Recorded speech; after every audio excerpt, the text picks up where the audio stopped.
welcome to On the Wet Coast, a podcast about sexuality and ethical non-monogamy of every variety. We talk polyamory and swinging, monogamish and open relationships, from dirty, dirty sex to heartbreak. We share our personal experiences and philosophy, observations and theories, what works for us, and where we fucked it right up. Join us on the Wet Coast.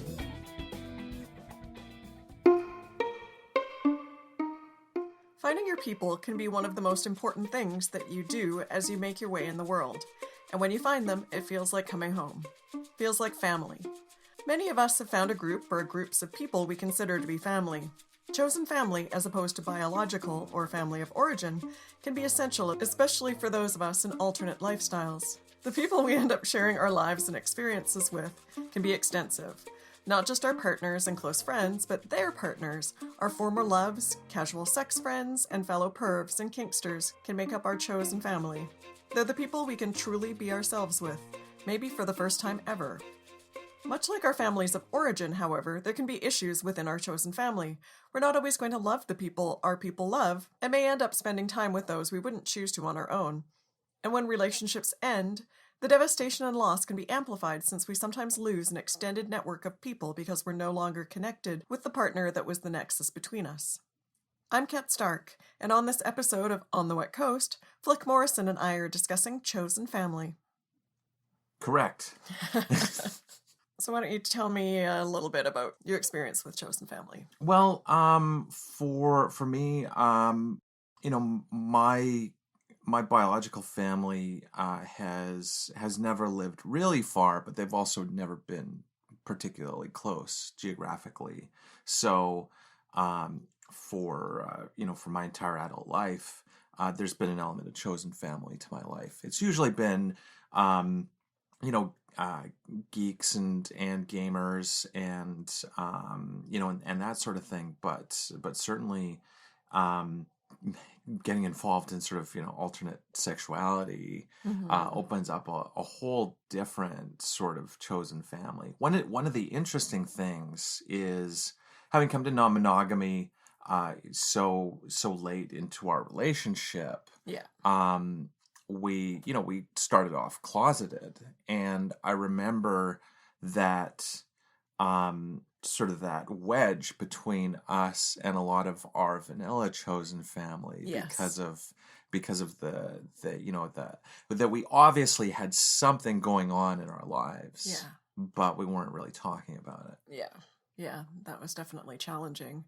And I think we'd certainly spent time with my chosen family sort of as an adult. It's been a lot of geeky folks, a lot of musical theater people. Yeah, that's right. Doing shows together, really, when you're creating stuff, it becomes this really quite intimate group. And a lot of those people were who spent most of my time with and really felt most connected with.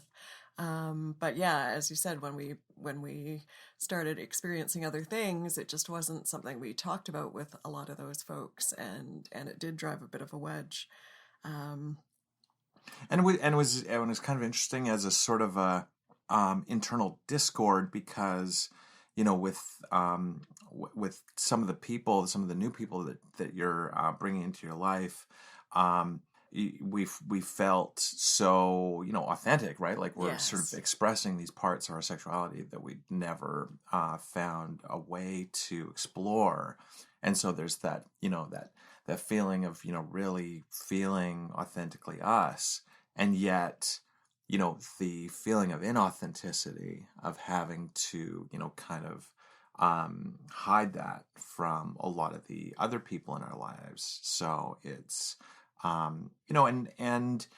even though we're pretty much out, I'm not exactly super out and proud about our open relationship, even though I'm out, because of the potential consequences to Iris, and because of professional and personal considerations, and stuff. So yeah, that's trickier.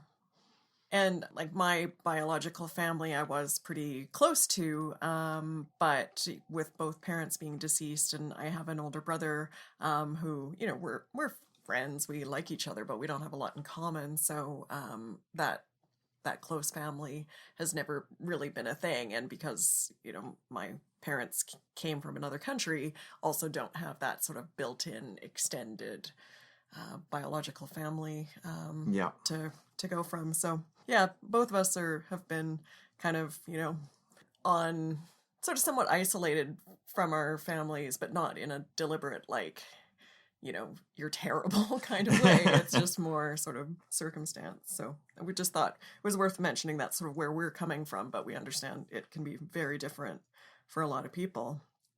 So yeah, there can be an amazing feeling, as you said, when you find your people, that ability to be authentic, to be really you. You just drop so much, like, just that stress and things that you're carrying. And you can just, sometimes it doesn't have to be sexy stuff, but it can be with fellow geeks when you make the right reference and someone just gets you. It's, you just sort of like, oh, okay. Or like music friends with, queer friends, swingers, kinksters, polyamorous folks, trans folks, like when you find the people that you really fit in with. Someone who's seen all the same seasons of The Simpsons that you have. Exactly. Yeah, you make that reference and they get it, versus, and sometimes generationally you can have these connections in one way, and then you make a reference to Kids in the Hall and someone's like, yeah, I was kind of born as they were going off the air.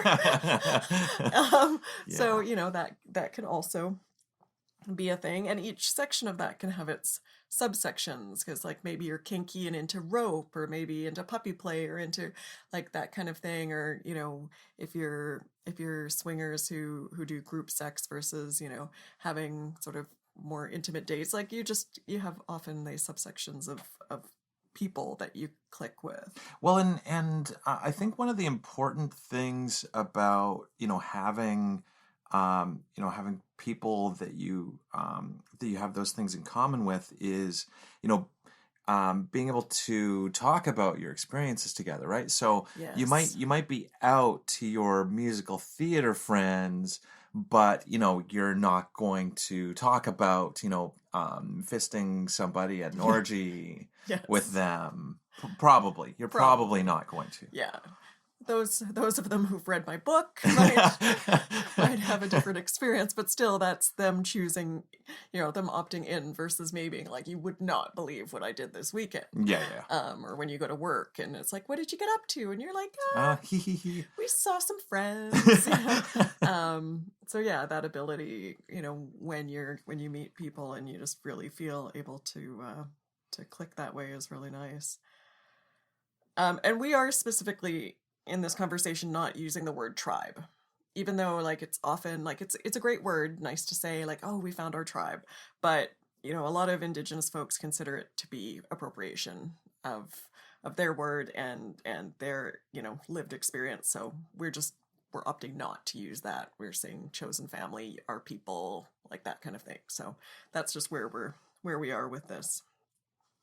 Obviously, one of the other upsides to having chosen family is being able to have that sort of close knit community that maybe you don't have with your biological family because of tricky and fraught relationships. Yes. And and for for me, for my family, family relationships are not hostile or anything. But they are a little strained. Just about everybody, probably to a person, suffers from depression and or anxiety, and in some cases bipolar or other more serious mood disorders. So so that these things can create a lot of rifts between people when, Yes. Especially when they're sort of untreated or in denial about, about their mental health. Yeah. Yeah. And, sometimes newer family is also, it's a little bit like NRE. It really is. Yeah. NFE. Yeah. That you don't have that history of all the shit that you go through with your biological family or your family of origin. You don't have all that background, and sometimes that can just make it a lot you're able to start fresh in a way that is just, yeah, it's a lot easier. That's really, it's kind of funny that you reference NRE, because it really can be like that when Oh, you're, yeah. when you're making, new friends, and that thing where, it is a lot like being on a date, and you find things in common that Oh, you both yeah. are both really excited about, and you're just getting Yes. more and more animated, and Yeah. so. And much like NRE, sometimes that wears off. Like Mhm. sometimes you've got this like, oh my God, we're exactly the same. And then the more time you spend together, you're like, oh, we are not exactly the same at all. Wow, I'm kind of sick of your shit. And yeah, and we, may not share these values and that kind of thing. And it just, sometimes that will fade. But So what do you think the difference is between chosen family and just your circle of close friends? Like, what's the distinction there? I think there's a level of intimacy. Mm-hmm.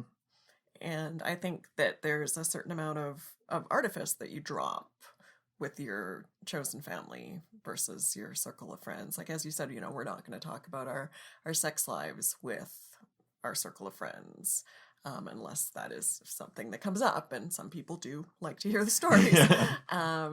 But there's this level of intimacy, and once you've sort of all admitted the thing, whether that is, something kinky, or whether, it's about open relationships or whatever, once you've admitted like, hey, I'm into this, a lot of the fear of being found out is gone. So you're just, you're able to be your authentic self and just have an immediate sense of intimacy that goes beyond what you do with friendships.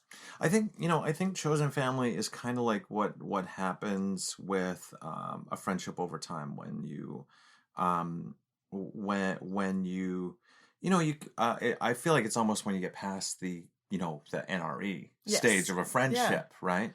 And so there's a certain degree of unconditional love there, right? Like where when you're comfortable making an unreasonable request, if you're in trouble or in distress, something like that. I think that's really where friendship starts veering over into family. Mm-hmm.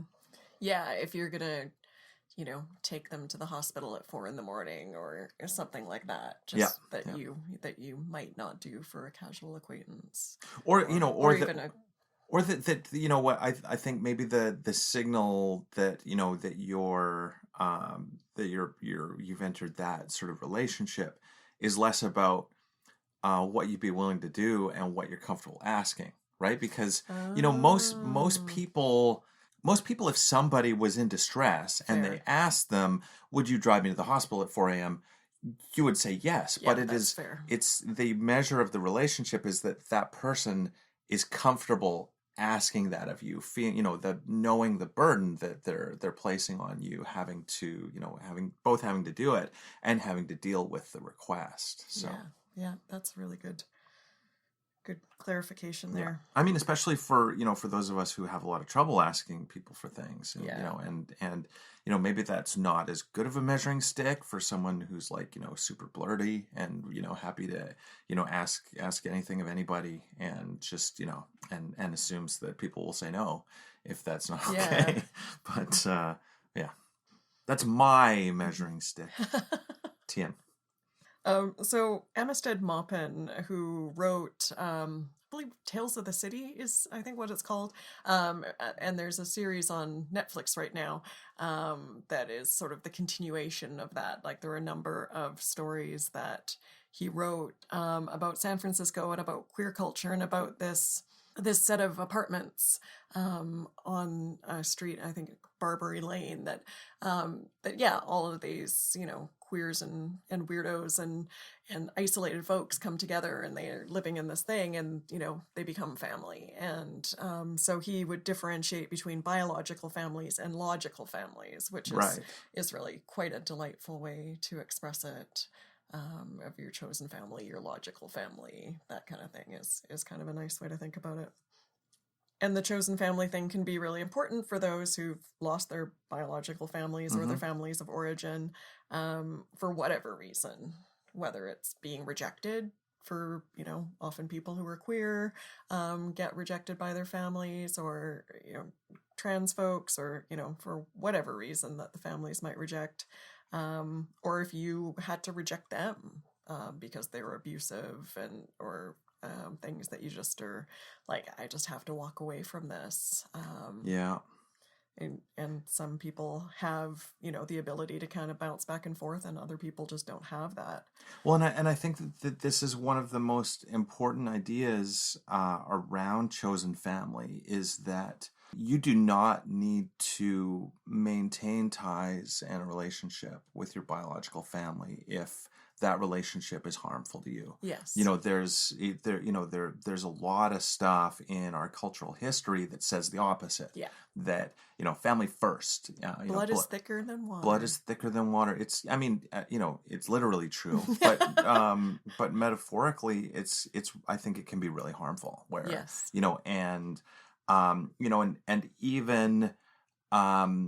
Even certain types of relationships that we're expected to, endure a lot of tribulation, can, the implication might be, you also endure abuse, whether it's from your bio family, or from your spouse, or from, from your children, for that matter. Oh, yeah. And so, yeah, I think that the idea of chosen family is that, you do not, the people that you have blood with, you do not need to consider them family. You can, they can just be your relations, and you can build a family and community that accepts you. Mm-hmm. Obviously, there's other circumstances where you may not have access to your biological family, whether it's through geographical distance, or through death, or your immediate family just doesn't have connections to an extended family, because of just being separated by geographical distance over generations. Yeah, or often maybe your parent had no siblings, or a sibling, or that kind of thing. Like, they're just, some families are just really small. Yeah. One of the things that I find specifically when I'm with my chosen family is that sense of home, that that able to be myself, to stop hiding my true nature, to be able to relax as much as I'm ever able to relax. You can take on your final form. Well, I can drop 5 of the 8 shields that I've got up. Could go to yellow alert instead of red. Yeah.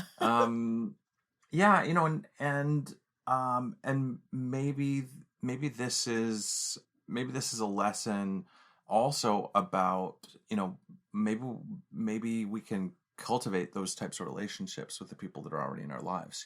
Yes. Like, maybe if part of the reason why you favor chosen family over bio family, maybe there is an opportunity to be more authentic with your bio family, to be yourself, and to be who you really are. And so then you can feel more home when you're with those people, yeah. Just thinking out loud. Okay. It's kind of what podcasting is. Suppose it is. The other thing it can give you is an extended sense of community. Right. Especially for those of us who live in big cities, we just don't always have that sense of community. You might not know your neighbors, especially if you live in a big high rise or something like that. You're just not always gonna, you might say hi to them in the elevator or whatever, but other than knowing their dog's name, you might not actually, know who they are. And yeah, people in small towns often have a little bit more of that community, although not necessarily, because, there can be that sort of judgmenty kind of isolation thing that happens. But yeah, so these, your chosen family circles can just give you that sense of community that, that are gonna maybe make you meals when you've, had some sort of injury and can't cook for yourself, or do things that, perhaps if you were religious and you were in a church or something like that was a function that the church really served at one point, or I'm sure it does for some people still. Yeah. But yeah, like a lot of the time we just don't have that anymore in any other way. So you kind of have to generate that. Yeah, it's that's really interesting, and I think that maybe taking a lesson from churchgoers and both the sort of the regularity of community, or fellowship, as some modern churches like to say, fellowship. And that's that sense of like taking care of each other. That's often city folk like us, it's like we don't really like to impose. We spend and so for me, one of my chosen families is my gaming friends, and so the great thing about that is it's something you do regularly, and you meet and you talk, and so we meet for dinner beforehand, except today because I'm podcasting. Sorry everyone. And so there's a real sort of community around that, and I think often people can find themselves quite isolated. They go to work, they go home, and then a few weeks go by, and it's like and they wonder why they're like starved for attention. Yeah. Well, and I'm very guilty of hermiting. Like, I will on weekends often, or things like that, it might be that I don't really leave the house for 3 days, because I don't have those kinds of things. Because I get very resentful when I do have those kinds of things. It's a tough kind of dichotomy, because I both like want those connections and feel like overwhelmed by those connections. So I sort of need like things that are like semi-monthly or something like that. But I mean, the problem with a thing that is not weekly. Oh yeah. Is that apart. It falls apart. Yeah, if it's every other week, then it becomes every other never. Yeah. So yeah, if you're going to do things regularly, it has to be regular. Yeah. Which is why I haven't been doing any. But you're thinking about going back to musical theater, right? I am. Yeah. So, although the earworms that kept me up till 3 a.m. last night have made me think about that again. Oh God. Some people that sometimes end up part of our chosen family as former partners. Yeah, it's true. Yeah, and I feel like in non-monogamy, this is maybe a little more common than it is in especially heteronormative monogamy, where you kind of sever ties with your exes, and I think on the one hand it's kind of a natural function of kind of being less entangled, right? So that when you do transition away from a connected relationship like that, it's kind of easier and more natural to segue into a different kind of relationship, and and in queer culture, it's very common to be friends with your ex, and I think it has to do with like size of population as well, because if you've dated various people and then you're like doing the straight mono version of this, like of just like cutting you out, like soon you can't leave your house, because like everybody is going to be an ex. So it's important to have that ability to make friends, and you might need some time. Like you obviously, it can be really hard and need time to heal wounds before you move forward with that friendship thing. I know that I personally usually try to go to the friendship thing too soon. Right. Which is really hard, and then you're sort of doing the healing while like reopening the wound constantly, and that can be really difficult, and I learned that the hard way over this past year, that like me wanting like a sort of an intimate friendship with someone I was no longer partnered with, I think it made it more difficult for me than if I had just let it be kind of a breakup and walk away for a while and then come back to it and look at it, trying to build a trying to rebuild a friendship from there. Yeah, I think you need a cooling off period. You know, gotta get them out of your system. And unfortunately, with non-monogamy, the way you get over someone is get under someone else thing just doesn't really work, because like you're often getting under somebody else. Yeah. But obviously, much like with your family of origin, sometimes you're not going to be friends with former partners because of, a huge list of things. Like sometimes that's just not an option. But it is quite common, especially in non-monogamous communities and queer communities, to have that potential person still be in your life. Hey lovies, this is Dirty Lola, host and creator of the Sex at a Go-Go podcast. Sex at a Go-Go is a live comedy show, sex ed Q&A, and go-go review that takes place once a month in New York in the back room of a tiki bar. But what happens if you can't make it to New York in the back room of a tiki bar? That's why you listen to the podcast. That's right, it's a live show. I'm being funny. I'm going to teach you some things you're not even going to know you're learning. So join me here on swingset.fm or the Swingset app for Android, or on sexatagogo.com, and check us out. You won't regret it. So why don't you talk about metamors? So metamors, or the partners of your partners, it's amazing how close you can feel with them, even if you don't have a lot of contact.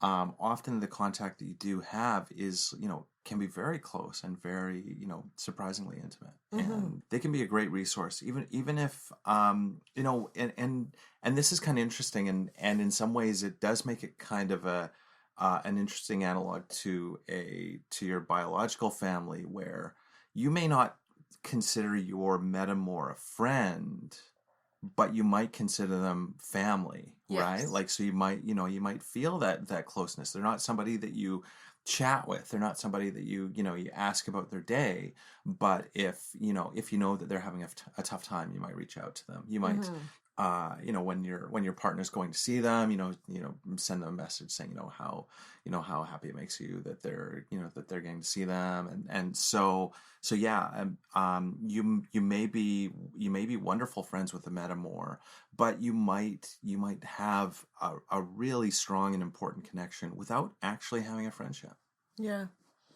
Yeah, it's kind of a fascinating thing, and I've sometimes found that reaching out to my metamors is something I do more than necessarily reaching out to my partner if something is going on, because there is that like slight distance. Yeah. That sometimes asking things of not strangers, but people that you're less intertwined with on a daily basis, or that sort of thing, it can feel really safe to ask them questions, or to ask for support in a way that you might not with someone like really, really close. Yeah, you can express a lot of vulnerability because they already know so much about you and about your life and about your relationships. And yeah, at the same time, the stakes are much lower than with someone that you actually have a sexual relationship with. So. Yeah, and I found it quite fascinating, the ability to have those connections, especially like metamors at a distance, like with long distance relationships, and people I don't know especially well, that have sometimes become pretty intimate friends, and sometimes even the partnership has ended, but I've still been close with the former metamor. Yeah. That they've, become a person in my life in a way that, yeah, you just sort of wouldn't expect that to continue that way. But, they've become family. Your casual sex friends can also be part of your chosen family. Because sometimes it's that, you start having sex and you become friends, and they become sort of part of your family. Or other times, they've already been part of your kind of friendship family, and then you start having sex. And that just deepens the connection. Yeah, and or the, you know, they might be something that is not unusual in our lives is somebody that you know, we might have sex with once in a blue moon, Yeah. right? So we're friends with them, and we might see them, you know, relatively often, but you know, the sex is just, you know, sort of a once in a while thing, and you know, and again, this is a case where having that sexual relationship, you know, creates, you know, sort of so much more like understanding of each other's lives, you know, and it brings down a lot of the it potentially brings down a lot of the barriers that you might have. Yeah. And yeah. Yeah, and particularly I think in polyamorous relationships and kind of multi-partnered, more intense relationship styles of non-monogamy, that can be something like when you find people who live a similar life to you. That can just be like, oh, you get what we're talking about with the scheduling or Yeah. with the difficulty of making this and this and this work. Yeah, how hard it can be in certain milestones when you're, you know, when you're going through something with a relationship or your partner is. Yeah.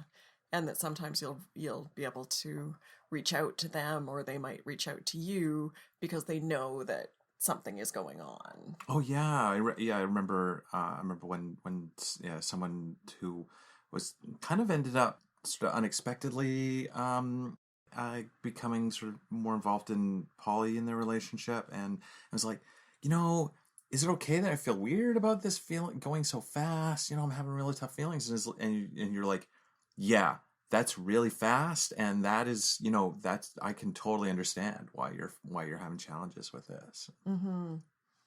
Yeah, and I'm thinking about our friends who all live like very close together. There's sort of partners. There's like a husband and wife, and their two partners sort of all live in these apartments like across the hall from one another, and it's so fascinating to see like how close they're like they are, you know, they're family. They really are, yeah.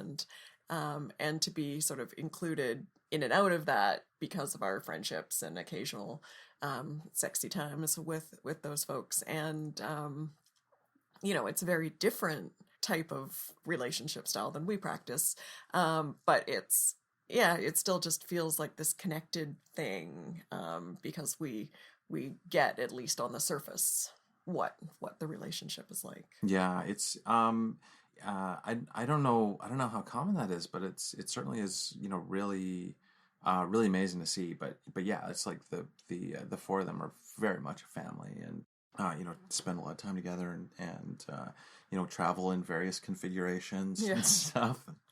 Yeah, it's really cool. Yeah. I would have to have an apartment down the hall. maybe across the street. Yeah, I was like, or a different floor, or maybe, yeah, across the street, down the street, the next town over. I don't know. Yeah. I can really admire how it works for them, and also understand that it would not work for me.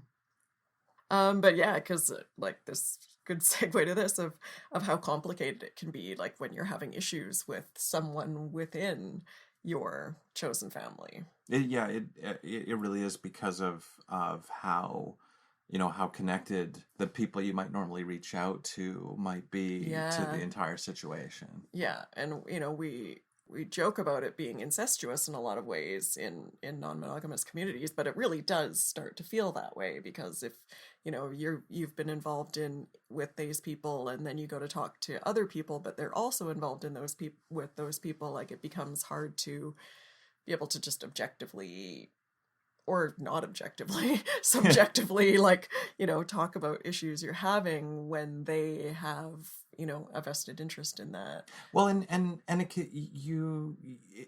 I often feel like I don't want to put this person in a position of having bad feelings about this other person. You don't want to color their... Yeah, I don't want to color their feelings, and you know, and yeah, so I would often much rather sort of process it with someone who's completely disconnected from the situation. Yeah. But yeah, that can be hard. I have sometimes joked that like, you know, every non-monogamous person in North America is like 3 degrees separated from each other. That, you know, if you don't know someone and you don't know, you know, someone that they know, you will definitely know someone that person knows. So, Yeah, that's very true. And yeah, I've found sometimes that I haven't felt like I've had anyone that I could talk to because of the complicated geometry of all of the, you know, relationship configurations, and that is sometimes really lonely. Yeah, and often your natural inclination is to swallow your feelings anyway, and so when there's when there's that sort of additional factor to consider, you know, how is this going to affect their relationship? Yeah. So. You know, and you're not always going to like the people your partners are connected with. So, you know, who they choose to make their family isn't always who you would choose to make your family. And that can definitely be tricky. Yeah. You know, much like with your family of origin, that you know, there might be an aunt or uncle that you're just like, why? That, you know, you go and you talk to and you kind of have the strained smile. But yeah, like that is something that can definitely come up, and be quite challenging. And even within sort of bigger groups of people, there's going to be people that you just don't mesh with. Like when we would go to Desire with the swing set, you know, there are the people there that you just can't wait to see, and you want to spend basically every minute, you know, hanging out and chatting with and maybe getting frisky. But like, in fact, like the hot tub time, just talking was always one of my favorite things about being at Desire. Well, I mean, there's a reason why people hang out in the hot tub until 5 a.m. Yeah, because that kind of connection was just, and it feels like you're with your people, and it feels so wonderful. But there are always going to be those people that you're like, fuck, they're here, you know.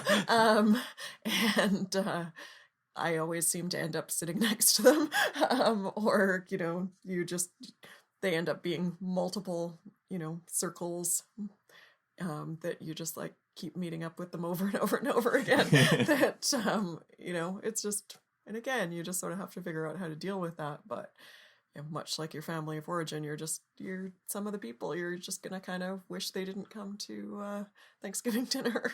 Yeah, and the interconnectedness can also mean that sometimes relationships end up like dominoes, right? Yeah. And where, you know, and like it can sometimes be great when you start a new relationship and suddenly there's like this whole new kind of connected family that's part of that.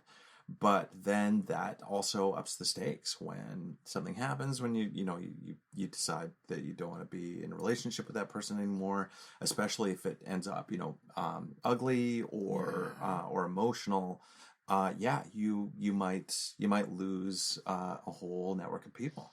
Yeah, and that can be really, you know, it just makes it even more devastating, as if breakups aren't challenging enough, that you know, where you're losing this person that you had this intense relationship with, and then you're losing their friendship, which a lot of the time is also one of the incredibly hard things.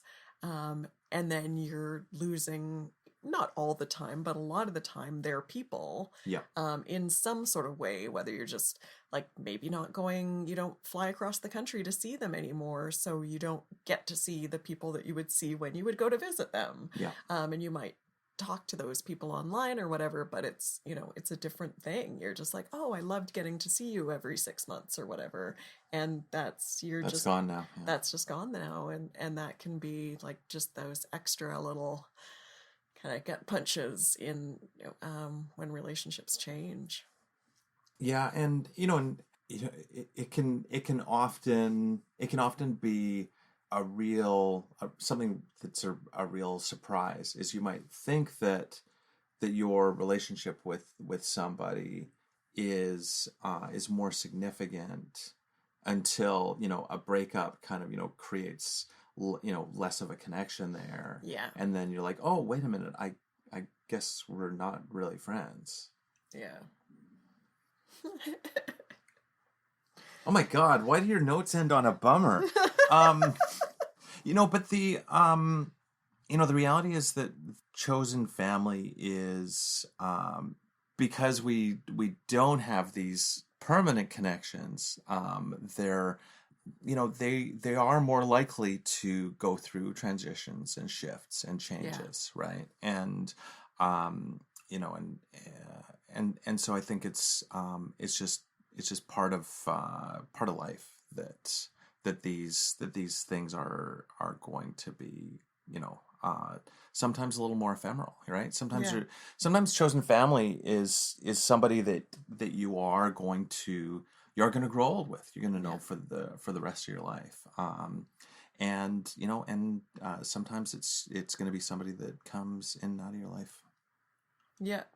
Yeah, it just emphasizes the impermanence of everything that we often talk about in non-monogamy, and it doesn't make those relationships any less valuable. Yeah. And there's, something from monogamy culture that really tells us that the only valuable things are like permanent things, like, like you succeeded in marriage if, both of you are in body bags, like, and so that things that were short term, and sometimes you have these just intense things for like a week. Yes. And that shifts, and that doesn't mean that it wasn't a really valuable thing, and so maybe there's friendships that and that people become family as you develop these intimacies, but you might move to a different place, or you might like take on a different kind of hobby, and you're just like, they're just not part of your orbit anymore, and it just kind of fades, and